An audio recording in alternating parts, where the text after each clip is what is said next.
An update tonight on the apartment building covered in flames this evening. Hours ago, Chopper 5 was over the massive fire on Pecan Valley Drive on the southeast side.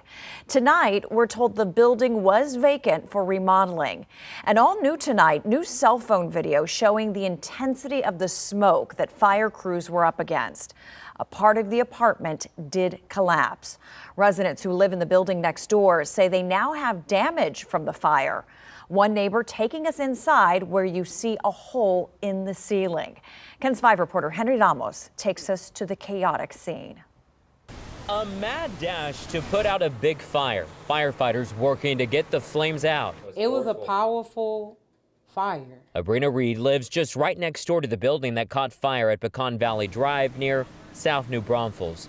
She wasn't home at the time, but when she showed up, this is how she was greeted. Thick black smoke covering the sky. It could be seen for miles. We thought it was out at first, and it was like it got worse. It was a fast-moving fire, and the wind didn't help. People were asleep and stuff, so we had PD and some of the firemen go to the real close buildings and get them out. Fire damage. If you look outside, it was very, very close to my apartment.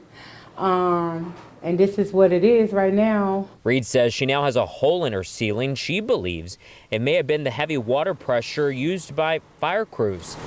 So we're gonna go and take care of it tomorrow. Jenny Alberts is with Pico Union Housing Corporation, which owns the complex. Alberts says they're working with residents to make sure that they're taken care of. This was a surprise, but thank God, okay, the building was empty and we didn't have any loss of lives or anything.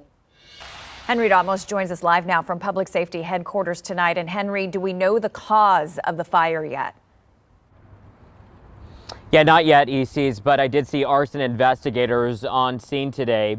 And something else to note, there was no power at that building that caught fire. That's according to management. Now, a fire commander told us that management, of course, is trying to evaluate what is left of that building. But as you saw in the video, there's really not much. He also told us that they did not order for an emergency demolition, rather.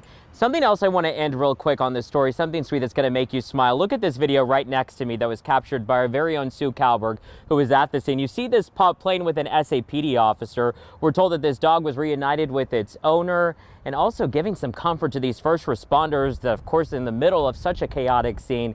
Something to end there. And I also texted Alberts here within the last 30 minutes. She told me she's going to have to stay in her apartment tonight until that hole in her ceiling is fixed, which, as you heard, management will hopefully be done by tomorrow. We're live downtown tonight. Henry Ramos, KENS 5. ECs. Thank you, Henry.